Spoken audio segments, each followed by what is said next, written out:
Hello friends, welcome to Gargi classes. Date आज की 12 मई 2021 और देख लेते हैं इंडियन एक्सप्रेस के एडिटोरियल और आइडिया पेज से इंपॉर्टेंट आर्टिकल्स जो अभी हम डिस्कस करने वाले हैं।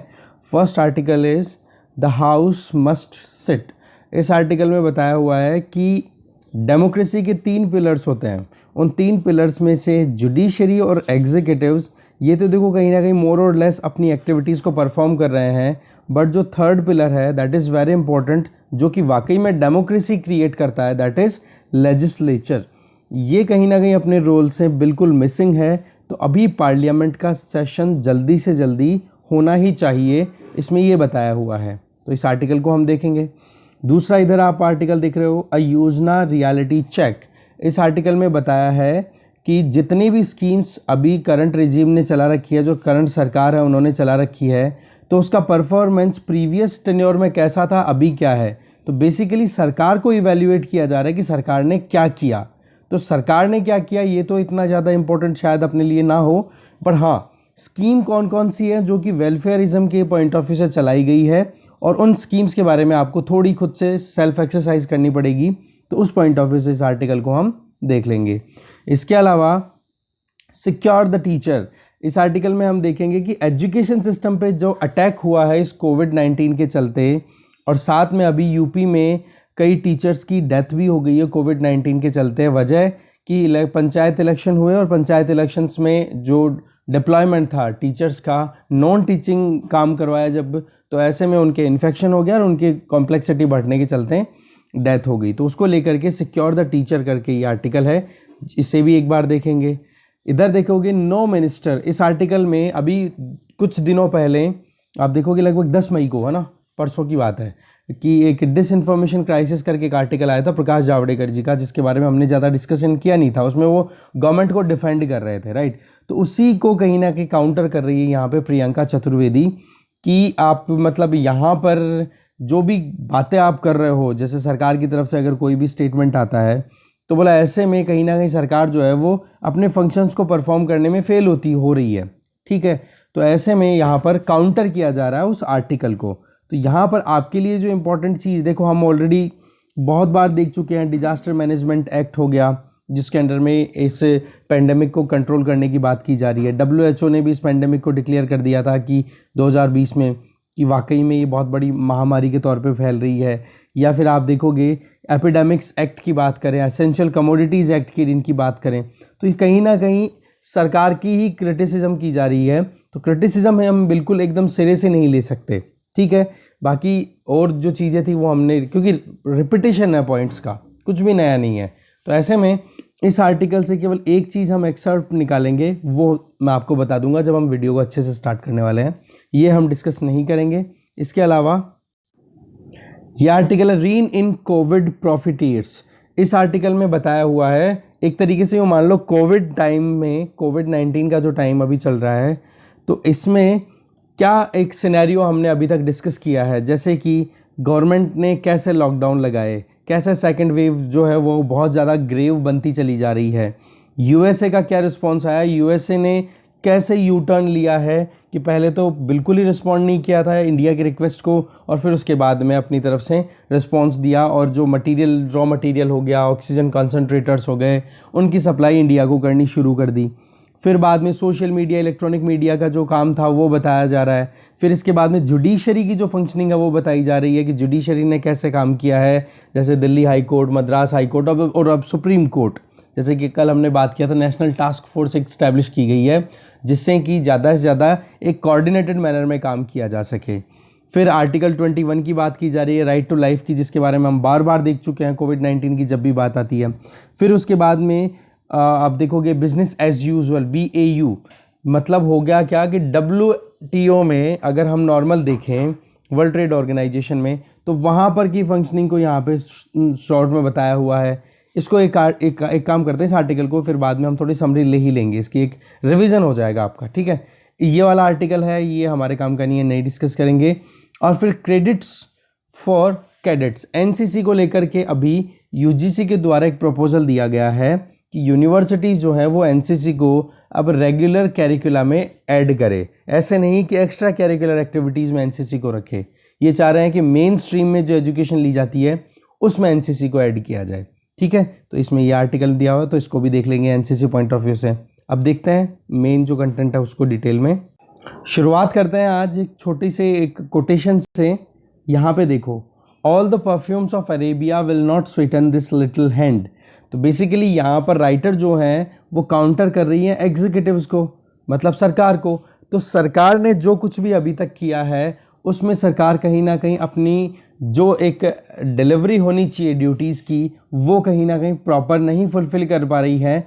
तो ये कह रही है राइटर कि भाई आपकी गलतियों के चलते जितनी मौतें हुई हैं, जितनी डेथ्स हुई हैं अभी तक इंडिया में, आप उन डेथ्स का जो खून आपके हाथों पर लगा हुआ है ना, आप उस खून की स्मेल को चाहे सऊदी अरब से लाए हुए बेस्ट से बेस्ट बढ़िया से बढ़िया परफ्यूम्स लाकर भी लगा लोगे तो भी वो स्मेल नहीं जाएगी, या आप पर धब्बा लग चुका है।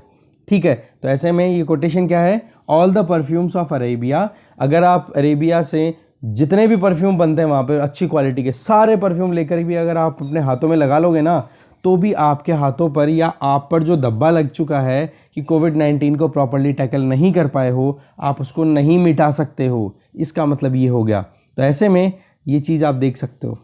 ठीक है, मतलब बिल्ली सो चूहे खाकर चली हज को, वो समथिंग है ना, तो ऐसा आप देख सकते हो। पर हम ये कोटेशन ज़्यादा एक्सट्रीम चला जाएगा, बट आप इसका मतलब समझ गए होंगे कि all the perfumes of Arabia will not Sutton this little hand.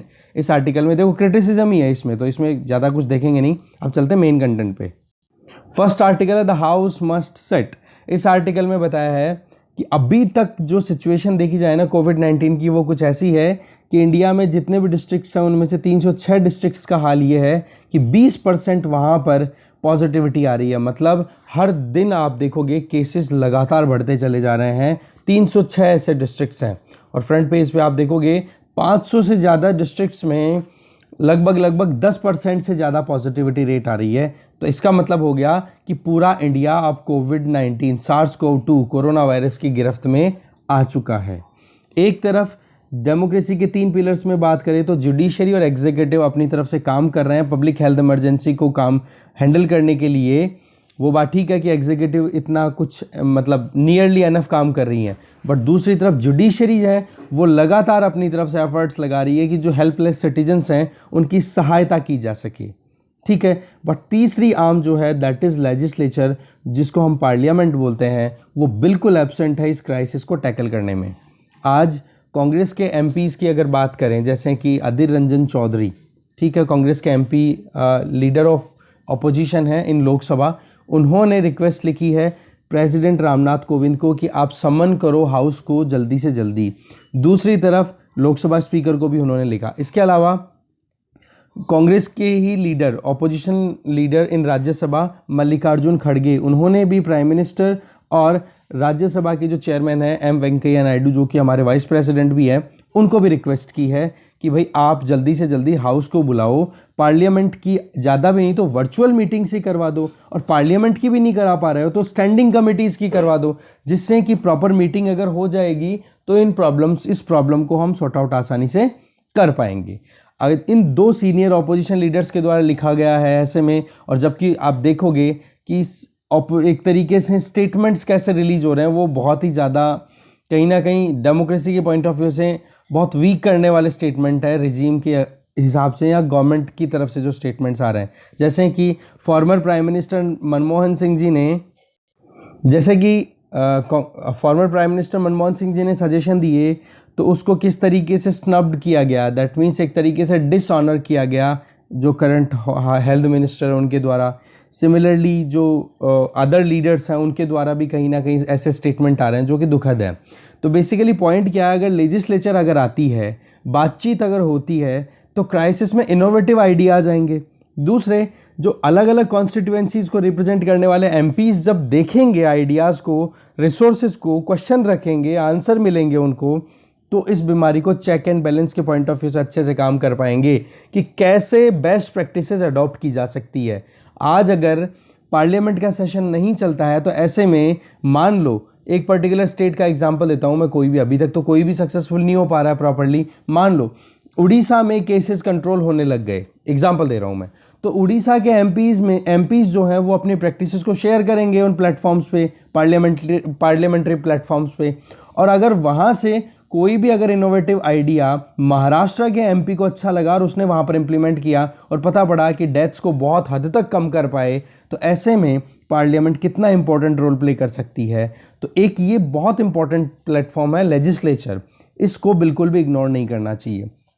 अच्छा, अब मीटिंग के तरीके कैसे हो सकते हैं? देखो, पहला तरीका तो ये है कि इन हाउस मतलब इन पर्सन मीटिंग होगी, सारे लोग हाउस में पहुंच जाएं, फिर बातचीत हो। तो एक तो ये तरीका, बट चलो ठीक है, पॉपुलेशन बहुत ज़्यादा है, वो जो मेंबर्स हैं पार्लियामेंट के उनके नंबर्स भी बहुत ज़्यादा है, तो ऐसे में नहीं हो पा रहा है, तो आप वर्चुअल मीटिंग रख सकते हो। वर्चुअल मीटिंग नहीं रख सकते तो यूके का एग्जाम्पल आप फॉलो कर सकते हो ना, जिसमें कुछ मेंबर्स को तो आप बुला सकते हो कि भाई आप आ जाओ यहाँ पर हाउस में, ठीक है, और दूसरे जो बचे हुए मेंबर्स उनको बोल दो कि आप ऑनलाइन वीडियो कॉन्फ्रेंसिंग के थ्रू पार्टिसिपेट करो।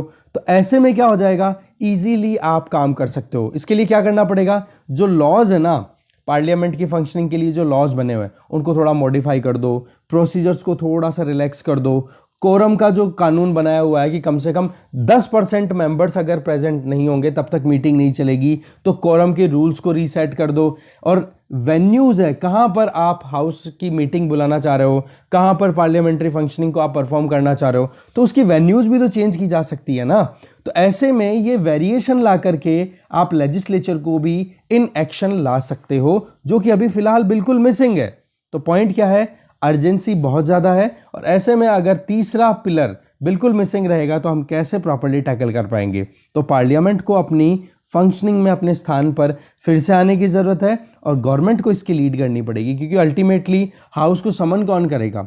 एक सेशन जब पूरा एंड हो जाता है तो उसके बाद में आप देखोगे कि दोबारा से सेशन को समन अगर करना है तो एक कंडीशन तो है कि 6 महीने से ज़्यादा 2 सेशंस के बीच में गैप नहीं होना चाहिए, 2 सिटिंग्स के बीच में 6 महीने से ज़्यादा का गैप नहीं होना चाहिए। बट एक बार अगर एक प्रोरोगेशन हो चुका है हाउस का, पूरी सेशन कंप्लीट हो गया, जैसे अभी बजट सेशन है उसको ख़त्म कर दिया गया है, तो मॉनसून सेशन जो है उसको बुलाने के लिए अब जल्दी से जल्दी कोशिशें करनी चाहिए, ठीक है। इससे क्या होगा, या फिर इमरजेंसी प्रोविजन के बेसिस पे देखें तो आप हाउस को वैसे भी तो बुला सकते हो, और इसके लिए प्रेसिडेंट कॉल करेंगे कि हाँ भाई हाउस की मीटिंग बुलाई जा रही है, आप लोग आओ। और प्रेसिडेंट किसकी एड एंड एडवाइस पे काम करते हैं, article 74 council of ministers led by prime minister. That means council of minister जब तक नहीं कहेगी, मिनिस्टर जब तक नहीं कहेगी, तब तक प्रेसिडेंट ऑर्डर डिक्लेयर नहीं करेंगे, और जब तक प्रेसिडेंट ऑर्डर डिक्लेयर नहीं करेंगे तब तक पार्लियामेंट का सेशन नहीं आएगा। तो पॉइंट यहाँ पर आ गया कि इमरजेंसी वाली सिचुएशन बनी हुई है, तो ऐसे में हाउस की मीटिंग जल्दी से जल्दी बुलानी चाहिए, और इसको लीड कौन कर सकता है, सरकार, ठीक है। आगे देखते हैं। नेक्स्ट है सिक्योर द टीचर। अब जैसे सेकेंड वेव ऑफ पेंडेमिक आया है, तो देखो टीचिंग की तो पहले ही एक तरीके से ट्रैक बिल्कुल मिसिंग थी। फर्स्ट जब वेव आई थी उसमें ही सबसे पहले जो बंद हुई थी वो स्कूल्स हुई थी, और उसका असर देखने को मिला था जो प्राइवेट स्कूल्स थी मेनली उन पे। बट अभी ये सेकेंड वेव जो आई है इसका असर आप देखोगे जो एमिनेंट यूनिवर्सिटीज़ हैं इंडिया की, जैसे अलीगढ़ मुस्लिम university, Delhi university, Jamia Millia Islamia university, यहाँ पर आप देख सकते हो कि कितनी ज़्यादा परेशानियों का सामना करना पड़ रहा है यंग टीचर्स को। आज जहाँ पर उनका लर्निंग का स्टेज है और साथ में डिलीवर करने का जो स्टेज है, वहाँ पर बिल्कुल बंद पड़े हैं ये सिस्टम। आज नेशनल कैपिटल रीजन की बात करो, एनसीआर की बात करो, वहाँ पर भी स्कूल्स के हाल क्या हो रहे हैं। वहाँ पर भी आप देखो टीचर्स की डेथ है वो लगातार होती चली जा रही है, नंबर्स में बढ़ते चले जा रहे हैं। इसके अलावा यूपी का एग्जाम्पल दे रहे हैं कि 100 से ज़्यादा टीचर्स की अभी तक डेथ हो चुकी है कोविड-19 के चलते। वजह कि उनकी ड्यूटी पंचायती राज इलेक्शंस के टाइम पे लगाई गई और उसमें वो इन्फेक्टेड हो गए और ऐसे में उनकी डेथ हो गई। दूसरी तरफ स्टूडेंट्स की बात करो या कॉलेज की बात करो या फिर इनकी कलीग्स की बात करो या फिर फैमिलीज़ की बात करो, हर तरफ कहीं ना कहीं दुख पीड़ा का माहौल बना हुआ है। एक तरफ तो कहीं ना कहीं क्वांटिटी पॉइंट ऑफ व्यू से वो मुश्किलों का परेशान सामना कर रहे हैं, और दूसरी तरफ से क्वालिटी भी कहीं ना कहीं बिगड़ रही है। वजह कि जो इंटेलेक्चुअल रिसोर्स है, vital intellectual capital, that means बुद्धिमान लोगों की जो हमारी संपदा है वो धीरे धीरे ख़त्म हो रही है। इसके पीछे वजह है कोविड-19 और साथ में प्रॉपर मैनेजमेंट नहीं होना। देखो बहुत बार ये स्टेटमेंट आ चुके हैं, बहुत बार, मतलब अलग अलग इंस्टीट्यूशन से जो स्कॉलर्स हैं उनके द्वारा कहा जा चुका है कि वैक्सीनेशन ड्राइव में आप स्कूल टीचर स्टाफ्स को जल्दी से जल्दी वैक्सीनेट करो, क्योंकि ये भी बहुत इंपॉर्टेंट रोल प्ले करेंगे। चाहे हम बच्चों की बात भी कर चुके हैं कि बच्चों की काउंसलिंग के लिए टीचर्स का बहुत इंपॉर्टेंट रोल हो सकता है, क्योंकि बच्चे भी जो हैं वो मेंटल ट्रॉमा से गुजर रहे हैं। तो वहाँ पर टीचर्स जो हैं वो कहीं ना कहीं उनकी काउंसलिंग कर सकते हैं, उनको थोड़ा रिलैक्स फील करा सकते हैं। तो ऐसे में टीचर्स का रोल जो है वो बहुत इंपॉर्टेंट हो जाता है। दूसरा, आज एजुकेशन सिस्टम की बात करें तो पिछले 2 साल हो गए, ऑलमोस्ट 1 साल से ज़्यादा हो गया टाइम। तो ऐसे में कहीं ना कहीं एजुकेशन सिस्टम बिल्कुल रुका हुआ पड़ा है। तो जो बच्चों की एजुकेशन एकदम प्रॉपर नॉर्मल कंडीशंस में हो सकती थी, वहाँ पर आप देख सकते हो कितना लॉस उनकी लाइफ में अभी तक रजिस्टर हो चुका है, जो कि डेफिनेटली उनकी लाइफ में आने वाले टाइम पे कुछ ना कुछ रेपरकशंस शो करेगा। ठीक है, यूनेस्को ने तो यहाँ तक कह दिया कि आप टीचर्स को प्रायोरिटी ग्रुप में लो, क्योंकि इनका रोल बहुत इंपॉर्टेंट है। एक तरफ जो एजुकेशन सिस्टम उसको प्रमोट करना है, तो दूसरी तरफ जो दूसरे काम भी होते हैं उन कामों में भी बहुत इंपॉर्टेंट रोल प्ले। सोसाइटी का पॉइंट देखो ना आप कि सोसाइटी में टीचर्स का कितना इंपॉर्टेंट रोल होता है। तो ऐसे में इनको प्रायोरिटी ग्रुप कंसीडर करके जल्दी से जल्दी इन पर फोकस करने की जरूरत है। वैक्सीनेशन ड्राइव हो या फिर कोई और फंक्शन हो, उनमें कहीं ना कहीं इनका रोल बहुत बड़ा है, तो इसको इंश्योर करने की ज़रूरत है। दूसरी तरफ एजुकेशनल इंस्टीट्यूशंस को आप कितने लंबे समय तक बंद रखोगे, इसका अल्टीमेटली असर क्या है। एक तरफ तो देखो इकोनॉमिक शॉक तो हम देख ही रहे हैं कि सैलरीज टाइम पे नहीं आ रही है, जॉब्स कोलैप्स हो रही है। इसका सबसे बेस्ट एग्जांपल प्राइवेट स्कूल्स के ऊपर जो असर पड़ा था ना फर्स्ट वेव के टाइम पे, कि बहुत सारे एग्जांपल आए थे, बहुत सारे टीचर्स की जॉब हाथ से निकल गई थी, इवन इनकम लॉसेस हो गए थे, तो उन्होंने अपना प्रोफेशन ही चेंज कर दिया। तो यूं अगर एक तरीके से आप देखोगे कि जिस पर्टिकुलर कंट्री में या पर्टिकुलर स्टेट में जहाँ पर एजुकेशन की और टीचर्स की इज्जत नहीं होती है, वहाँ पर कहीं ना कहीं वो सिस्टम धीरे धीरे कोलैप्स करना शुरू कर देता है। ठीक है, इसका बेस्ट एग्जांपल आप देख पाओगे कि मगध में जब टीचर्स की इज्जत होनी बंद हो गई थी, स्कॉलर्स की इज्जत होनी बंद हो गई थी, तब जा करके नंद डायनेस्टी पूरी कोलैप्स करनी पड़ गई थी, फिर जाके मगध का रिवाइवल हुआ था। ठीक है, नहीं तो क्या था, टीचर्स की इज्जत अच्छे से नहीं हो रही थी, तो ऐसे में कोलैप्स करने की कगार पर पहुंच गया था। ठीक है, तो स्कॉलर्स बहुत इंपॉर्टेंट होते हैं। आज वेस्टर्न कंट्रीज जितने भी आगे बढ़े हुए हैं ना, उसके पीछे स्कॉलर्स की ही थॉट प्रोसेस कहीं ना कहीं काम करती है। वही आइडियाज़ देते हैं और उन्हीं आइडियाज़ के ऊपर सरकारें काम करती है, तब जा करके एक देश जो है वो लगातार ग्रो करता है। ठीक है, तो एजुकेशन सिस्टम को आप बिल्कुल भी इग्नोर नहीं कर सकते हो, वो बात ठीक है। एक तो क्लासरूम से लेकर के स्क्रीन तक पहुंच गई जो एजुकेशन सिस्टम है, तो ये भी बहुत ज़्यादा डिफिकल्ट है, क्योंकि हमने पहले बहुत से आर्टिकल्स डिस्कस किए हैं जिनमें एक ही चीज़ बताई गई है कि स्क्रीन और क्लासरूम में बहुत डिफरेंस है। नंबर 1 एक्सेसिबिलिटी का, कि जिन लोगों के पास में इंटरनेट है, जिन लोगों के पास में स्मार्टफोन है, वो क्लास ले पा रहे हैं, जिनके पास नहीं है वो नहीं ले पा रहे हैं। दूसरा, बच्चे इंटरेक्शन फील नहीं कर पाते हैं, पढ़ते टाइम पे वो कहीं और डाइवर्ट हो जाते हैं, पता पड़ता है कि स्क्रीन ऑफ कर दी, क्लास देखते देखते और गेम खेलने शुरू कर दिए।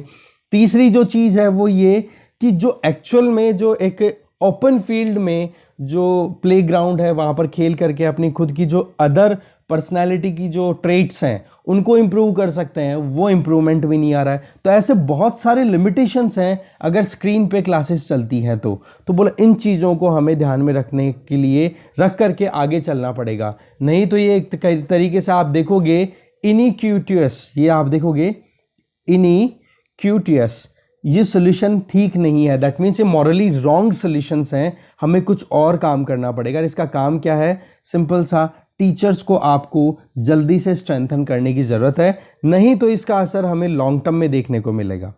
ठीक है, आज जो लर्नेड लोग होते हैं, जो आप कहोगे कि जो लोग शिक्षित होते हैं, बुद्धिमान जो लोग होते हैं, अगर उन लोगों को प्रॉपर मैनर में आपने नहीं पेट्रोनेज दी, नहीं प्रोटेक्शन दिया, तो फिर आप कैसे आप अपने फ्यूचर को एक सिक्योर कर पाओगे। तो एक वाइज इन्वेस्टमेंट होना चाहिए शेयर्ड फ्यूचर में, और उसमें एजुकेशन का रोल बहुत इंपॉर्टेंट है। ठीक है, आगे चलते हैं। नेक्स्ट आर्टिकल है अ योजना रियलिटी चेक। आर्टिकल लिखा है हरीश दामोदरन ने।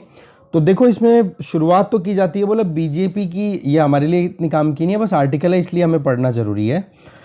कि बीजेपी की जो सरकार है वो 303 सीटें लेकर के आई 2019 में, जो कि 2014 में 282 सीटें लेकर के आई थी, उससे काफ़ी ज़्यादा सीटें मिली हैं। तो ऐसे में अगर दो टर्म्स की हम बात करें, अभी जो करंट सरकार चल रही है उसकी, तो बात की जा रही थी कि ज़िंदगी की आवश्यकताएं, the basic needs of ordinary people, that means सामान्य मानव की ज़िंदगी की आवश्यकताएं पूरी करने की बात की गई। आप देखोगे कि लगभग जितना कुछ भी पिछले मतलब ये सरकार का टाइम 2014 से लेकर के अब तक देख लो, 8 साल हो गए, ठीक है। तो 7-8 सालों के अंदर इकोनॉमी की ग्रोथ रेट बहुत कम रही है, ठीक है।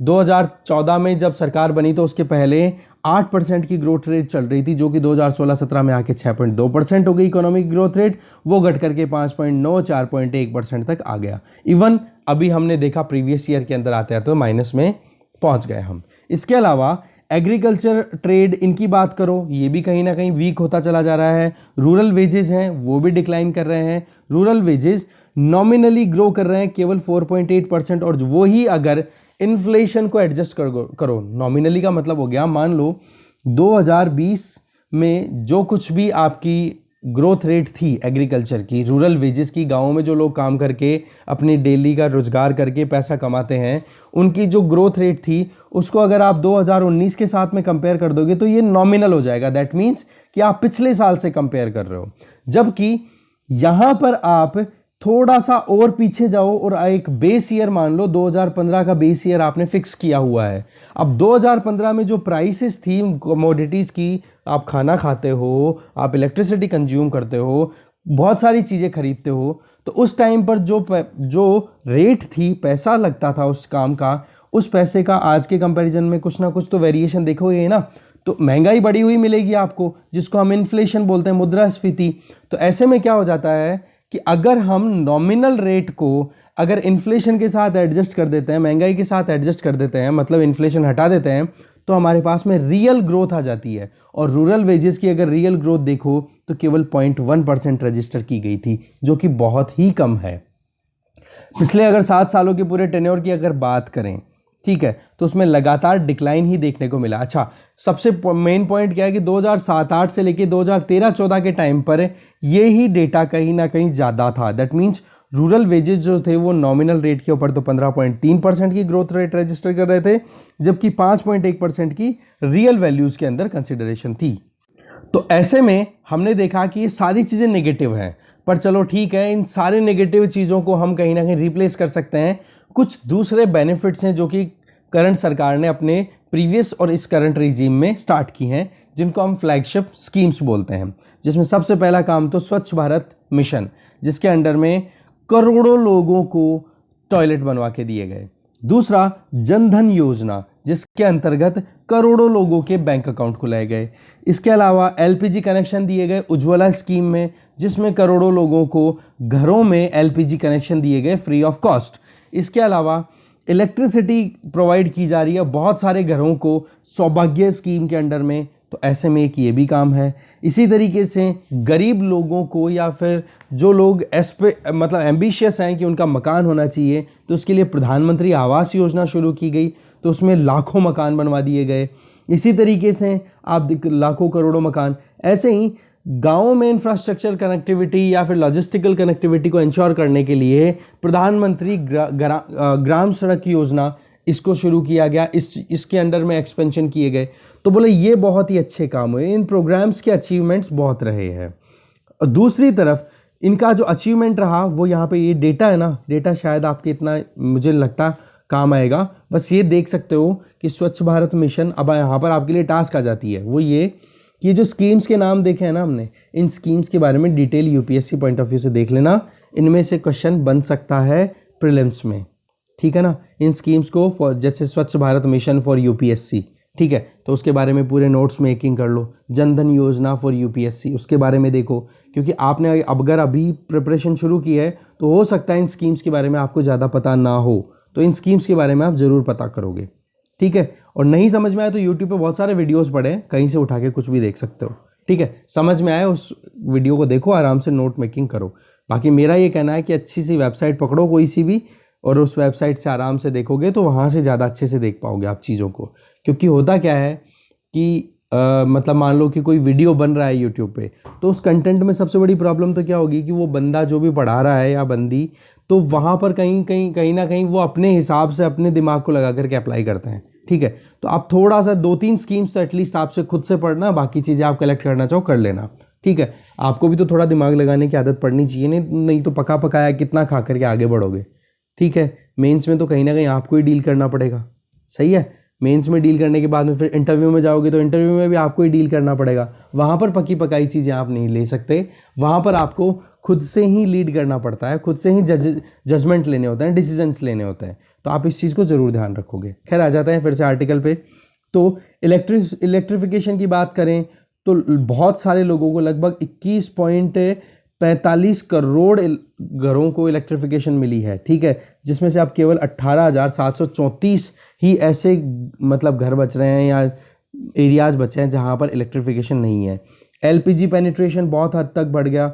2015 में जो 56% एलपीजी कनेक्शन हुआ करते थे, वो 2020 में 99.5% हो गए। हाँ, ये डेटा काम का है आपके लिए, ये काम में आ सकता है कि करंट सरकार ने क्या किया है। ये ऐसा तो नहीं आएगा, बाकी जो भी जैसे कभी कोई वेलफेयर स्कीम्स के बारे में लिखना चाहो तो उसमें ऐसे राइटिंग में आपके काम आ सकती है कि सरकार ये स्कीम चला रही है, इसका ये फ़ायदा हो रहा है। सिमिलरली टॉयलेट्स की बात करें तो लगभग 100% गाँव के अंदर जो घर हैं उनको टॉयलेट फैसिलिटी अवेल करा दी गई है। ठीक है, 2014 से लेकर अब तक। तो और इसके अलावा आप देखोगे कि जो ग्राम स्वराज अभियान चलाया गया था, जिसके अंतर्गत जो गाँवों में गाँव को आइडेंटिफाई करना और गाँव को खुद से सेल्फ सफिशिएंट बनाने के लिए एफर्ट्स लगाना, वो काम किए गए। इसके अलावा जो प्रो पुअर इमेज है अभी करंट जो रिजीम हो उसकी, वो अच्छे से परफॉर्म कर रहे हैं। जैसे कि प्रधानमंत्री किसान सम्मान योजना की बात करो, पीएम किसान स्कीम की हम बात करते हैं। तो पॉइंट यहाँ पर ये आ रहा है कि जो नेगेटिविटी थी ग्रोथ रजिस्टर करने के पॉइंट ऑफ व्यू से, वो कहीं ना कहीं हम कंपनसेट कर सकते हैं इन फ्लैगशिप वेलफेयर स्कीम्स से। पर दूसरी तरफ यहाँ पर राइटर सवाल उठा रहे हैं कि अभी अगर हम देखें तो करंट जो सेकंड जो टेन्योर चल रहा है, उस सेकंड टेन्योर में कहीं ना कहीं ये स्कीम्स ही वीक पड़ती हुई दिखाई दे रही हैं। मतलब जो प्रीवियस टेन्योर था उसमें वो बहुत अच्छे से परफॉर्म किया, और अभी इन्हीं स्कीम्स को कहीं ना कहीं डेटा उठा करके बता रहा है। ज़्यादा कुछ हमें देखना नहीं है, आप खुद से देख लोगे, डेटा ही डेटा देखने को मिल रहा है कि इतने किलोमीटर की वो बन गई, ऐसा कुछ नहीं है। हमारे लिए जो काम का है वो मैं आपको पिक करके बता रहा हूँ, राइट। दूसरा, इसके अलावा अब कॉन्ट्राडिक्शन आ गया, मैंने अभी बोला कि आप अपना दिमाग लगाओ और मैं बोल रहा हूँ अभी मैं पका करके दे रहा हूँ। खैर कोई नहीं, फिलहाल हमें जल्दी से जल्दी डिस्कशन को कंप्लीट करना है सही तरीके से। फिर अभी जो फ्लैगशिप स्कीम चला रखी है वो है प्रधानमंत्री किसान योजना, जिसके अंतर्गत 6,000 रुपये हर एक साल डायरेक्ट बैंक में ट्रांसफ़र किए जाते हैं लगभग 10 करोड़ से ज़्यादा फैमिलीज़ को। ठीक है, इसके अलावा ये यहाँ पर राइटर बोल रहे हैं कि इस फ्लैगशिप स्कीम को, जिसमें किसानों को फ़ायदा पहुँचाने की बात की जा रही है, बोला इस स्कीम को आप फेल कर रहे हो ये करके, जिसमें कि डीजल या फिर फ्यूल या पेस्टिसाइड्स की अगर बात करें, फर्टिलाइज़र की बात करें, बोले इनकी प्राइस राइज हो गई। तो एक तरफ से तो किसान को आप 6,000 रुपये सालाना दे रहे हो, और दूसरी तरफ जो इनपुट कॉस्ट है वो बढ़ रही है, तो किसान कहीं ना कहीं फ़ायदे में नहीं जा रहे हैं। नेक्स्ट जो स्कीम है दैट इज़ प्रधानमंत्री जन आरोग्य योजना, जिसके अंतर्गत ये कहा गया था कि भारत में जितने भी गरीब परिवार है, सोशो इकोनॉमिकली जो बैकवर्ड फैमिलीज़ हैं, उनको हर साल 5 लाख रुपए पर फैमिली के हिसाब से मेडिकल ट्रीटमेंट में हेल्प दी जाएगी सरकार के द्वारा उन सभी हॉस्पिटल्स में जिनकी लिस्टिंग की जा चुकी है इस स्कीम के अंतर्गत, चाहे वो गवर्नमेंट हॉस्पिटल हो चाहे प्राइवेट हॉस्पिटल हो। इसमें आप देखोगे लगभग 10.35 करोड़ प्रधानमंत्री जन आरोग्य योजना कार्ड इशू किए जा चुके हैं। आप देखोगे ये वर्ल्ड की लार्जेस्ट हेल्थ इंश्योरेंस स्कीम रही है, जो कि सितंबर 2018 से लॉन्च हुई थी। बट इसमें भी क्या है कि बोले इस स्कीम का फ़ायदा कोविड-19 पेंडेमिक के टाइम पे जो भी बेनिफिशियरीज़ हैं वो नहीं उठा पा रहे हैं। तो बोले इसमें कहीं ना कहीं प्रॉब्लम क्या है कि आपने स्कीम तो चला दी, बट हॉस्पिटल इंफ्रास्ट्रक्चर की कमी है, ऑक्सीजन की सप्लाई इंश्योर नहीं कर पा रहे हो, हॉस्पिटल में बेड्स की कमी है, मेडिकेशन की कमी है, वैक्सीनेशन ड्राइव आप चला रहे हो उसमें प्रॉब्लम चल रही है। तो बोले इन फ्लैगशिप स्कीम्स को इम्प्लीमेंट करने के लिए जो प्रॉपर बैकग्राउंड की ज़रूरत है, जो प्लेटफॉर्म की ज़रूरत है, वो प्लेटफॉर्म से मिसिंग है, आईसीयू बेड्स की कमी है, वो मैंने आपको बताई थी ऑलरेडी। इसके अलावा अभी जो करंट सरकार है उसके द्वारा एक स्कीम और चलाई गई जिसका नाम है हर घर जल, मतलब जितने भी गांवों में घर हैं उन सभी को ड्रिंकिंग वाटर थ्रू टैप्स, मतलब नलों के थ्रू पीने योग्य जल का मतलब अरेंजमेंट करना। तो ऐसे में ये बहुत ही इम्प्रेसिव स्कीम है जिसमें लगभग आप देखोगे कि 3.24 करोड़ हाउस होल्ड से बढ़ा करके जो टैप वाटर कनेक्शन है वो बढ़ा करके 7.41 करोड़, मतलब लगभग 2 गुना आपने कवरेज कर दिया है इस वाटर सप्लाई को इंश्योर करने के लिए। ये बहुत ही अच्छा है। तो हर घर जल की अगर बात करें तो यहाँ पर कहीं ना कहीं फोकस किया जा रहा है पॉलिटिकल डिविडेंड पे। तो पॉइंट यहाँ पर राइटर अब फिर से पॉलिटिकल कॉन्टेक्स्ट में लेकर के जा रहे हैं कि जिंदगी की आवश्यकताओं से जिंदगी की आकांक्षाओं की तरफ अगर आप बढ़ो तो आपको कुछ ज़्यादा एफर्ट्स लगाने पड़ेंगे। बट राइटर यहाँ पर अब काउंटर कर रहे हैं कि सरकार ने जब से 2019 के इलेक्शन लड़े हैं तब से बहुत ही कंट्रोवर्शियल इश्यूज को छेड़ दिया, जिनका नाम है आर्टिकल 370 को एब्रोगेट करना, सिटीजनशिप अमेंडमेंट एक्ट लेकर के आना, ट्रिपल तलाक को क्रिमिनलाइज करना, राम मंदिर का सेटलमेंट करना, बोले इन पर ज़्यादा फोकस रहा है। और रिजल्ट क्या रहा कि कोरोना के सामने आकर के घुटने टिक चुके हैं। ठीक है, फिर राइटर बोल रहे हैं कि पिछला जो रिजीम था यूपीए का, उस टाइम पर जो वेलफेयर स्कीम चला रखी थी, जैसे नरेगा हो गया, जैसे नेशनल फूड सिक्योरिटी एक्ट हो गया, या जनधन के अंदर जो कैश ट्रांसफ़र करने का जो आइडिया था वो भी यूपीए रिजीम के टाइम का ही था, और आधार का जो आइडिया था वो भी कहीं ना कहीं यूपीए रिजीम का ही था। बोलो वो कहीं ना कहीं पेनेशिया का काम कर रहे हैं, एक अच्छा रामबाण का सा काम कर रहे हैं यहाँ पर कोरोना में जो क्राइसिस का हम सामना कर रहे हैं। बाकी इन स्कीम्स की अगर बात करें, प्रीवियस जो स्कीम्स है बोलो उनको अच्छे से इंप्लीमेंट करने के लिए अभी प्लेटफॉर्म की कमी है, उस पर हमें ध्यान देने की ज़रूरत है। साथ में इकोनॉमी भी कहीं ना कहीं परेशानियों का सामना कर रही है, तो mending of economy, that means economy को हमें back to the proper track लाने की ज़रूरत है। ठीक है, तो उसके लिए बहुत सारे एफर्ट्स लगाने की हमें ज़रूरत है। नेक्स्ट इस आर्टिकल की थोड़ी समरी लेते हैं, रीन इन कोविड प्रॉफिटर्स। इस आर्टिकल में आप देख सकते हो उपेंद्र बख्शी जी जो हैं वो बता रहे हैं कि कैसे डेमोक्रेसी जो है वो पेंडेमिक के सामने फाइट कर रही है अपने हिसाब से, जिसमें ऑलरेडी हमने देखा कि अभी जो चल रहा है वो सेकंड वेव है और उसके चलते कितने ज़्यादा क्राइसिस बढ़ते चले जा रहे हैं।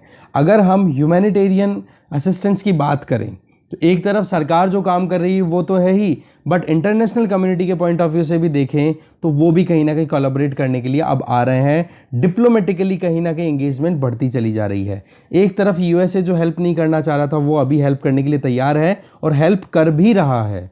दूसरी तरफ यूके, यूरोपियन यूनियन, यूएई, ये कहीं ना कहीं ह्यूमैनिटेरियन असिस्टेंस देने के लिए पूरा तैयार है। और इंडिया ने भी अपनी फॉरेन पॉलिसी को या फिर जो स्ट्रेटेजिक अपनी एंगेजमेंट थी अदर कंट्रीज़ के साथ में उसको और थोड़ा सा ढीला किया है कि हम ठीक हैं फॉरेन असिस्टेंस को एक्सेप्ट करने के लिए। सोशल मीडिया, प्रिंट मीडिया या फिर इलेक्ट्रॉनिक मीडिया की बात करें तो कितनी ज़्यादा इमेजेस हमने देखी सफरिंग की, कि परेशानियों की, ड्रग्स की कमी है, फर्टिलिटीज़ होती जा रही है, क्रिमेटोरियम में लाइन लग रही है, ऑक्सीजन सप्लाई की कमी आ रही है। तो ऐसे में भोपाल जो त्रासदी आई थी, भोपाल जो कैटास्ट्रॉफ आया था, उसको भी कहीं ना कहीं टेक ओवर कर चुका है ये जो अभी कोरोना क्राइसिस अभी चल रहा है। तो यहाँ पर कहीं ना कहीं एक आप देख सकते हो ये पेंडेमिक है ना, एक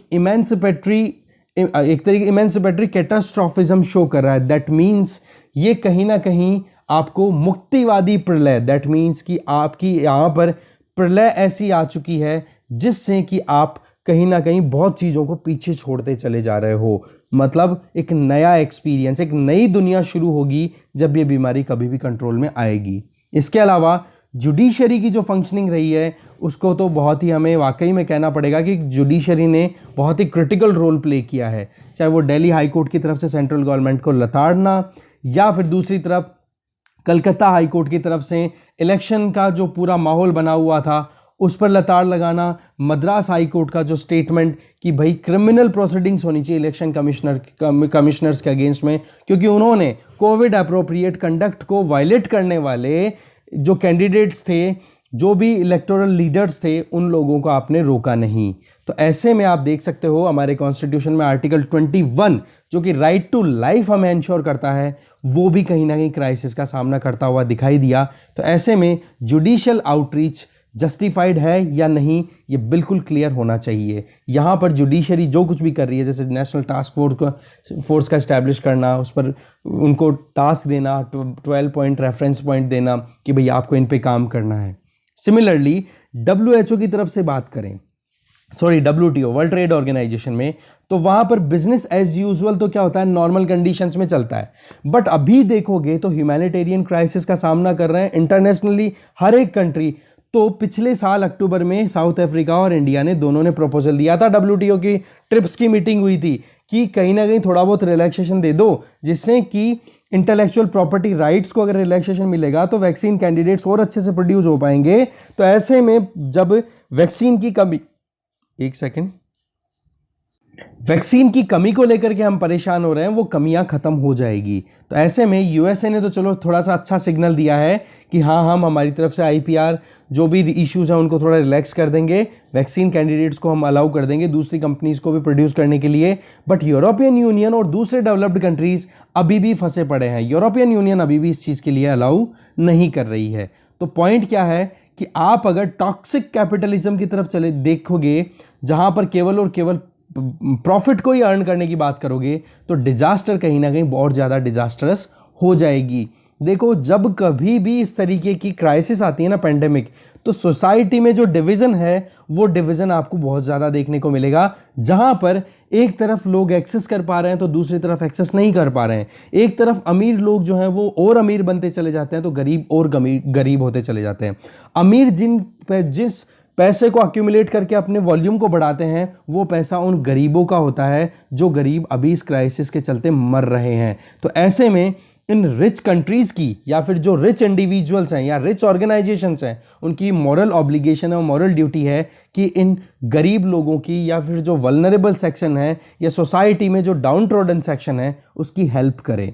ठीक है, ये बहुत ज़्यादा इंपॉर्टेंट चीज़ आ जाती है। लास्ट में राइटर एक फिलोसोफर है ज्योदिथ शेखलर की एक स्टेटमेंट दे रहे हैं, वो ये कि situation of misfortune from act of injustice, that means अभी हम जो भी कुछ देख रहे हैं इसको दुर्भाग्यपूर्ण बोल तो रहे हैं, पर इसके पीछे वजह क्या है, जो अन्याय की हुई है उसका। तो इस अन्याय को खत्म करने की जरूरत है, जो गैप है ना, उस गैप को हमें खत्म करने की जरूरत है। ठीक है, तब जाकर के पूरा प्रॉपर मैनेज हो पाएगा ये पूरा क्राइसिस। ओके, आगे चलते हैं। नेक्स्ट आर्टिकल है क्रेडिट्स फॉर कैडेट्स। इस आर्टिकल को लिखा है सुरजन आर चिनॉय ने। तो देखो, 15 अप्रैल को यूनिवर्सिटी ग्रांट कमीशन UGC ने एक सर्कुलर जारी किया, ठीक है, जिसमें कि सभी यूनिवर्सिटीज़ के वाइस चांसलर्स को एक रिक्वेस्ट भेजी गई, एक प्रपोजल भेजा कि जो NCC है, नेशनल कैडेट कॉर्प्स है, इसको आप परमानेंट आप कंसिडर करो। कहने का मतलब कि कहीं ना कहीं जो सब्जेक्ट कैरिकुला है उसी में आप एंटर कर दो, ऐसा नहीं एक्स्ट्रा कैरिकुलर एक्टिविटीज़ में आप इसको मत डालो। तो इससे क्या हो जाएगा, NCC भी जो है वो चॉइस बेस्ड क्रेडिट सिस्टम का पार्ट हो जाएगा। मतलब आप अपनी चॉइस से पढ़ाई करो और उसमें NCC को अगर ऑप्ट करते हो तो उससे क्या होगा कि आपकी पढ़ाई के अंदर NCC की जो रैंकिंग है, NCC की जो स्कोरिंग है, वो आपकी परसेंटेज को शो करना शुरू कर देगी। तो ऐसे में जो एकेडमिक क्रेडिट्स मिलते हैं, एकेडमिक मार्क्स मिलते हैं, जो ट्रेनिंग मिलती है, उसका असर कहीं ना कहीं आपको देखने को मिलेगा थ्रू आउट। आप इसका देखो, NCC में जो लोग जाते हैं, जो भी स्टूडेंट ज्वाइन करते हैं, अगर उन लोगों को इस चीज़ का फ़ायदा मिलने लग जाए रेगुलर बेसिस पे, तो उससे कितना बेनिफिट होगा और वो अट्रैक्टेड भी फील करेंगे कि हमें वाकई में NCC ज्वाइन करनी चाहिए। आज अगर NCC की बात करें ना, तो ये वर्ल्ड की largest uniformed youth volunteer organisation है, जहां पर एक ड्रेस पहन करके फिर वो अपने देश के लिए काम करते हैं। तो NCC सबसे बड़ा ऑर्गेनाइजेशन नंबर्स में। इवन NCC की जो आर्मी विंग है ना, उसके सामने तो नेवी और एयरफोर्स की जो विंग्स है ना, वो भी कम लगती है नंबर्स में। इतना बड़ा ऑर्गेनाइजेशन है NCC का। सेंट्रल आर्म्ड पुलिस फोर्सेस की अगर बात करें तो उन्होंने देखो अभी रिसेंटली एंट्री स्कीम अलाउ की है, ठीक है, डायरेक्टर जनरल ऑफ NCC के एफर्ट्स के बेसिस पे, कि कैसे भी करके जो NCC कैडेट्स हैं उनको ज़्यादा से ज़्यादा प्रेफरेंस दी जाए जब भी सेंट्रल आर्म्ड पुलिस फोर्सेज में एडमिशन लिया जाए। तो यहाँ पर एक ये इंसेंटिव दिया जा सकता है कि अगर NCC के सर्टिफिकेट्स आपके पास में अवेलेबल हैं तो उन सर्टिफिकेट्स का बेनिफिट आपको हमेशा मिलेगा जब भी आप डिफेंस सेक्टर पर्टिकुलरली कहीं पर भी ज्वाइन करते हो। तो ये चीज़ यहाँ पे बताई जा रही है। पर इतना कुछ होने के बावजूद मतलब शुरुआत तो हो जाती है चीज़ों की, बट इम्प्लीमेंटेशन में प्रॉब्लम आती है। और उस इम्प्लीमेंटेशन के लिए सबसे बड़ी हर्डल जो है वो है फंड्स की कमी। पैसा अलोकेट नहीं किया जाता। एक तरफ जहां पर सेंट्रल गवर्नमेंट पैसा भेज देती है तो दूसरी तरफ स्टेट्स जो हैं वो ज़्यादा इंटरेस्ट इसमें लेते नहीं हैं। क्योंकि डिफेंस की बात करो तो डिफेंस जो है वो देखो इसमें थोड़ा सा इक्वेशन क्या आती है, डिफेंस एक यूनियन लिस्ट का सब्जेक्ट है और यूनियन लिस्ट की बात करो तो सेंट्रल गवर्नमेंट ज़्यादा ध्यान देती है। तो ऐसे में स्टेट्स जो हैं वो इतना ध्यान नहीं देते। पर पुलिस फोर्सेज में जब एडमिशन हो तो उस टाइम पर अगर प्रेफरेंस अच्छे से मिले और इंफ्रास्ट्रक्चर अच्छे से अवेलेबल हो एनसीसी कैडेट्स के पास में तो वो और अच्छे से परफॉर्म कर पाएंगे। और जो ट्रेनिंग उनकी एजुकेशन के टाइम पे ही उनको मिलेगी और उस ट्रेनिंग का उनको उनके मार्क्स में उनके स्कोर्स में उनको बेनिफिट मिलेगा तो वो डेफिनेटली और अट्रैक्टेड फील करेंगे और इंसेंटिवाइज्ड फील करेंगे। तो इसके लिए स्टेट गवर्नमेंट और मिनिस्ट्री ऑफ डिफेंस दोनों को साथ में मिलकर के फिर काम करने की ज़रूरत है। इससे क्या होगा कि एक प्रॉपर मैनर में आप इंफ्रास्ट्रक्चर बूस्ट कर पाओगे। फंड्स की जो कमी के चलते परेशानियां होती है, चाहे देखो आप इंफ्रास्ट्रक्चर की बात करो, फर्नीचर की बात करो, ट्रांसपोर्टेशन की बात करो या फिर ऑफिशियल्स की मेंटेनेंस है उनकी बात करो, उनकी सैलरीज की बात करो, तो ऐसे में कहीं ना कहीं फंड्स के शॉर्टेज के चलते एनसीसी ट्रेनिंग प्रॉपर नहीं हो पाती है, सीख नहीं पाते हैं और उसका असर कहीं ना कहीं फिर इस कोर्स पे आके पड़ता है। तो यूजीसी का ये जो प्रपोजल है ये इसी के लिए है कि जो यूनिवर्सिटीज़ हैं वो फंडिंग देना शुरू कर दे प्रॉपर, और इन जो बच्चे भी एनसीसी में जाएं उनको एक कहते हैं ना कि उनको और लॉसेस ना हो, एक पूरे कैरिकुला का ही पार्ट अगर बन जाएगा तो उनकी फिर स्कोरिंग में उसका एडिशन होना शुरू हो जाएगा तो उसका अच्छा आउटकम मिलेगा। ठीक है। इसके अलावा एनसीसी की ट्रेनिंग की बात करें तो यहाँ पर एक ट्रांसफॉर्मेटिव इफेक्ट आता है। कोई भी कैडेट अगर ज्वाइन करता है एनसीसी को तो सबसे पहली चीज़ तो उसमें डिसिप्लिन आता है, दूसरा वो अपने टास्क के लिए कमिटेड होता है। इसके अलावा आप देख सकते हो कि क्राइसिस के टाइम पे कैसे, आज देखो कोविड-19 जैसे क्राइसिस आ रहे हैं या फिर कहीं पर कोई भी प्रॉब्लम आती है तो आर्मी या फिर जो कमांडोज हैं उनको बुलाया जाता है। तो बोला ऐसी ट्रेनिंग जब एजुकेशन लेवल पे ही हो जाएगी तो फिर बाद में आगे प्रॉब्लम कम आती है, फिर और ज़्यादा वो डायरेक्टेड फील करते हैं। जैसे कोई भी फेस्टिवल है, कोई भी क्राइसिस है, कोई भी ट्रैफिक मतलब कुछ भी बड़ा इशू आ रहा है इमरजेंसी का तो उसमें बहुत इंपॉर्टेंट रोल प्ले कर सकते हैं। पर दूसरी तरफ ये भी राइटर बोलना चाह रहे हैं कि अगर मान लो स्टेट गवर्नमेंट जो है अपने रिसोर्सेज को एनसीसी के लिए डिप्लॉय कर रही है तो ऐसे में इन एनसीसी कैंडिडेट्स को आप कहीं पे ट्रैफिक मैनेजमेंट में मत लगा देना भाई। कहीं पर आप इनको यूज़ करने के लिए ट्रैफिक मैनेजमेंट में मतलब कोर ट्रेनिंग से हटा करके आप कहीं और ही उनका यूज़ करने लग जाओगे तो ऐसे में तो फिर बाद में एनसीसी का जो मेन टारगेट है कि इमरजेंसी के टाइम पे ये जो कैडेट्स हैं ये कहीं ना कहीं एक सब्स्टिट्यूट का काम कर सकें। मान लो पाकिस्तान के साथ में बैटल हो रहा है, चाइना के साथ में लड़ाई हो गई और वहाँ पर जो आर्मी पर्सनल्स हैं उनकी कमी आ गई तो वहाँ पर एनसीसी कैडेट्स को जल्द सबसे पहले प्रायोरिटी मिलेगी कि आप जा करके वहाँ पर फाइट करो। तो ऐसे में अगर उनको आप ऐसी ट्रैफिक मैनेजमेंट की, क्राउड मैनेजमेंट की, फेस्टिवल मैनेजमेंट की या वीआईपी को एस्कॉर्ट कर रहे हैं ऐसे मैनेजमेंट की काम कराओगे तो फिर वो काम नहीं सीख पाएंगे प्रॉपर्ली, अपने परफॉर्मेंस नहीं दे पाएंगे। तो पॉइंट यहाँ पर ये दे रहे हैं राइटर कि अगर आप काम करवाना चाहते हो एनसीसी को, अगर प्रॉपर एजुकेशन सिस्टम में आप मैनेज करना चाहते हो या फिर इंटीग्रेट करना चाह रहे हो तो उस केस में आपको ये फालतू की चीज़ों को इग्नोर करना पड़ेगा। ठीक है। प्रमोशन की बात करें तो प्रमोशन में भी कहीं ना कहीं जो अच्छे ऑफिसर्स होते हैं उनको प्रमोशन मिलता है और एनसीसी कहीं ना कहीं इसमें रोल प्ले कर सकती है जब हायर लेवल की बात की जाए। ठीक है। जैसे कोई आर्मी में जाए, कोई एयरफोर्स को ज्वाइन करे एनसीसी के बेसिस पे या फिर उसके बाद में नेवी को ज्वाइन करे तो उनको इसका बेनिफिट भी मिलना चाहिए। फिर यहाँ पर ये टर्मिनोलॉजी थोड़ी एनसीसी स्पेसिफिक है, इसको हम स्किप कर सकते हैं। इसके अलावा बता रहे हैं कि जनरल एटीट्यूड मतलब जो जनरल आइडिया होता है ना काम करने का आर्म्ड फोर्सेस का, तो उसको कहीं ना कहीं एनसीसी का आप देख सकते हो ना एनसीसी में डंप कर दिया जाता है। दैट मीन्स मान लो कोई ऑफिसर है जो कि अच्छा परफॉर्म नहीं कर रहा है या फिर उसके साथ में कोई इशू है तो उस ऑफिसर को उठा करके भेज दिया जाता है एनसीसी के सेगमेंट में कि भाई आप जाओ और वहाँ पर सर्विसेज दो, आपकी सर्विसेज की यहाँ पर मेन फोर्सेस में ज़रूरत नहीं है। तो यहाँ पर राइटर ये बोल रहे हैं कि एनसीसी को जब आप इंसेंटिवाइज कर दोगे, ऑफिसर्स को प्रमोट करना शुरू करोगे तो वो ऑफिसर्स डिमोटिवेटेड फील नहीं करेंगे अगर वो एनसीसी में भी एक तरीके से उनका आप कह सकते हो उनको वहाँ पर पोस्ट किया जाता है एनसीसी में। तो पॉइंट यहाँ पर घूम फिरा के वही आता है, प्रॉपरली एनसीसी को रिकॉग्नाइज होना चाहिए, रिकॉग्निशन मिलना चाहिए, और इनका एक जो एजुकेशन सिस्टम है उनको उसमें उनका रोल आप कंसिडर करो मार्किंग में या जो भी है क्रेडिट सिस्टम में उससे। तो इससे क्या हो जाएगा, एनसीसी अच्छे से काम कर पाएगी और जो जवान है वो ज़्यादा से ज़्यादा इनको ज्वाइन करेंगे। ऐसा नहीं है कि कोई भी ज्वाइन करने वाला केवल टाइम पास के लिए ज्वाइन करेगा कि नहीं बस थोड़ा सा एडवेंचर करके आते हैं, थोड़ा घूम के आते हैं, थोड़ा सा क्या अलग तरीके की ट्रेनिंग कैंप्स में जाएंगे, आउटिंग ही हो जाएगी। तो ऐसे में आप कहीं ना कहीं डिस्क्रिमिनेशन कर दोगे कि एक तरफ एनसीसी के जो लोग ज्वाइन करते हैं ना वो कौन है, disadvantage section of the society, जो गरीब या फिर सोशियो इकोनॉमिकली एजुकेशनली बैकवर्ड जो सेक्शन से जो बिलोंग करते हैं वो एनसीसी को ज्वाइन करते हैं। तो ऐसे में उनके लिए आप अपॉर्चुनिटीज ओपन करो, ठीक है। तो इससे क्या होगा कि आप एक सोशल जस्टिस भी ला पाओगे, ठीक है। तो एक तरफ तो कहा मतलब जो पैसे वाले घरों से बिलोंग करने वाले जो बच्चे हैं वो एनसीसी को इसलिए ज्वाइन करते हैं कि वो मतलब मस्ती करने चला जाए, इन शॉर्ट आप कहोगे। दूसरी तरफ अगर इसी एनसीसी को आप वाकई में डेडिकेटेड मैनर में काम करवाओगे और जो प्रपोजल यूजीसी के द्वारा दिया गया है इस प्रपोजल को एक्सेप्ट किया जाता है, तो वाकई में एनसीसी में जो लोग सीरियस एस्पिरेंट्स हैं, सीरियस जो वाकई में काम करना चाहते हैं देश के लिए, वो ही लोग ज्वाइन करेंगे। तो एक प्रॉपर बैलेंस बनाने की ज़रूरत है, इन शॉर्ट बात ही आ रही है यहाँ पे। तो जब कभी भी एनसीसी से रिलेटेड, एजुकेशन से रिलेटेड आए तो इस आर्टिकल से आप सजेशन दे सकते हो कि एनसीसी का भी हम डाइवर्सिफिकेशन कर सकते हैं। और कहीं ना कहीं नेशनल एजुकेशन पॉलिसी 2020 आई है ना, उसमें ये चीज़ एनविसाज भी की हुई है, ठीक है ना। तो यही है कि एक्स्ट्रा कैरिकुलर से इसको मेन सब्जेक्ट में, इलेक्टिव सब्जेक्ट कोर्स में ला करके दो, जिससे कि बच्चे चॉइस करे तो ये ना सोचे।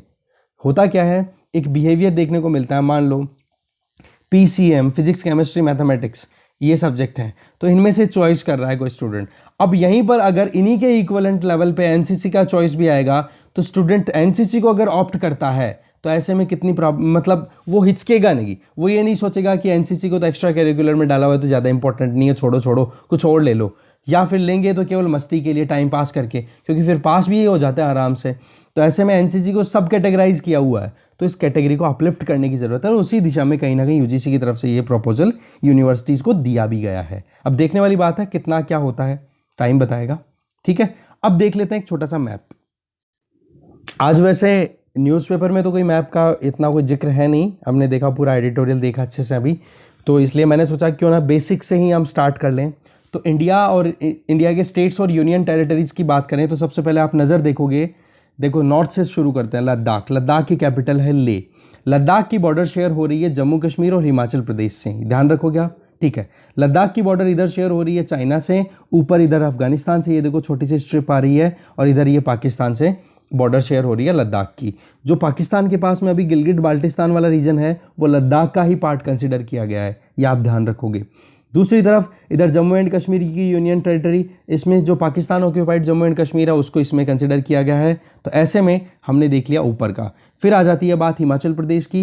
हिमाचल प्रदेश की बॉर्डर लद्दाख से शेयर होती है, जम्मू कश्मीर से शेयर होती है, पंजाब से शेयर हो रही है, हरियाणा से शेयर हो रही है, देहरादून से, और छोटा सा इधर देख सकते हो कनेक्शन हल्का सा आ रहा है किसका, उत्तर प्रदेश का।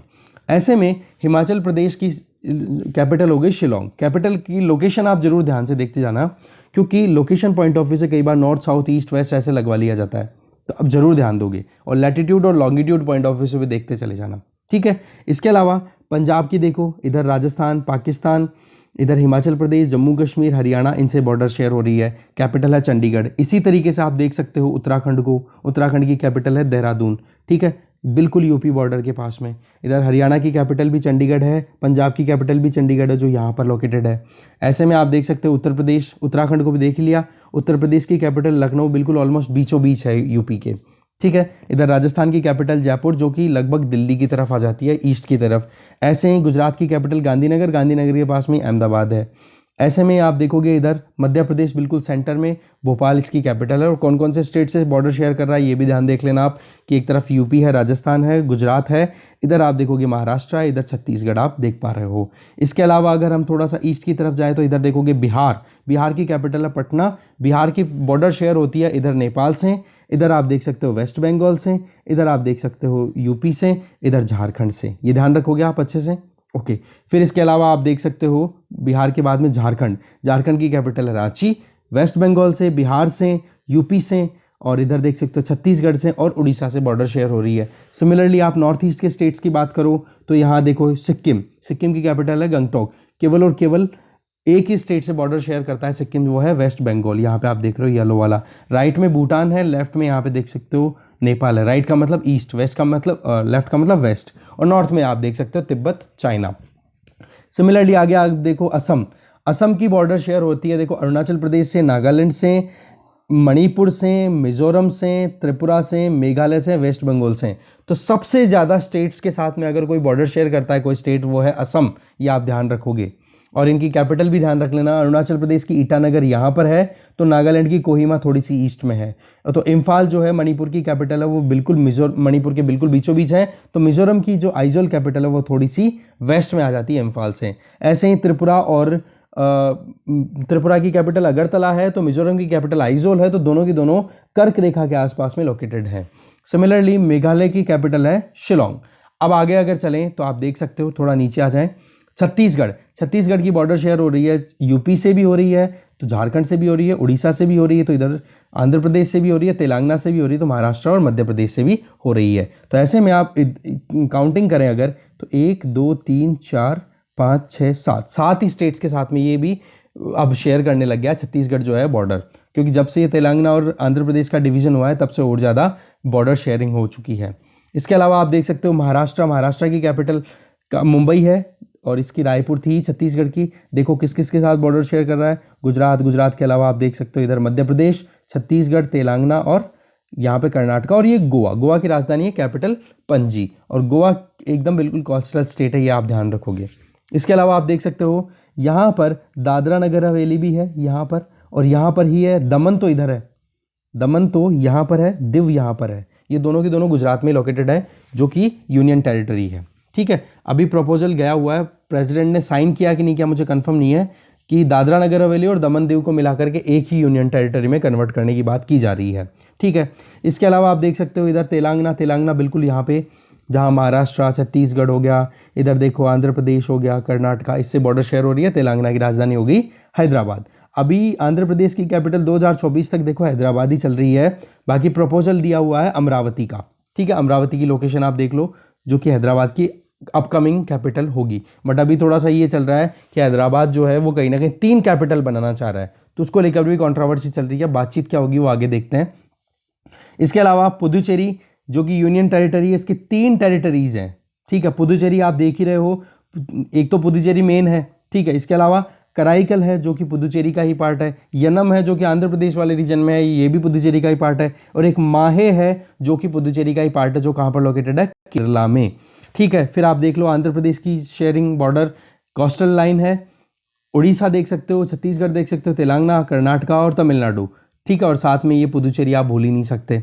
इसके अलावा आप देख सकते हो यहाँ पे तमिलनाडु, तमिलनाडु की बॉर्डर शेयर हो रही है आंध्र प्रदेश, कर्नाटका और केरला, और केरला की बॉर्डर शेयर हो रही है कर्नाटका और तमिलनाडु से। इसके अलावा आप थोड़ा सा और देखना चाहो तो यहाँ पे देखो अंडमान एंड निकोबार की कैपिटल है पोर्ट ब्लेयर, ग्रेटर अंडमान में लोकेटेड है ये, और लक्षद्वीप की कैपिटल है कवरत्ती।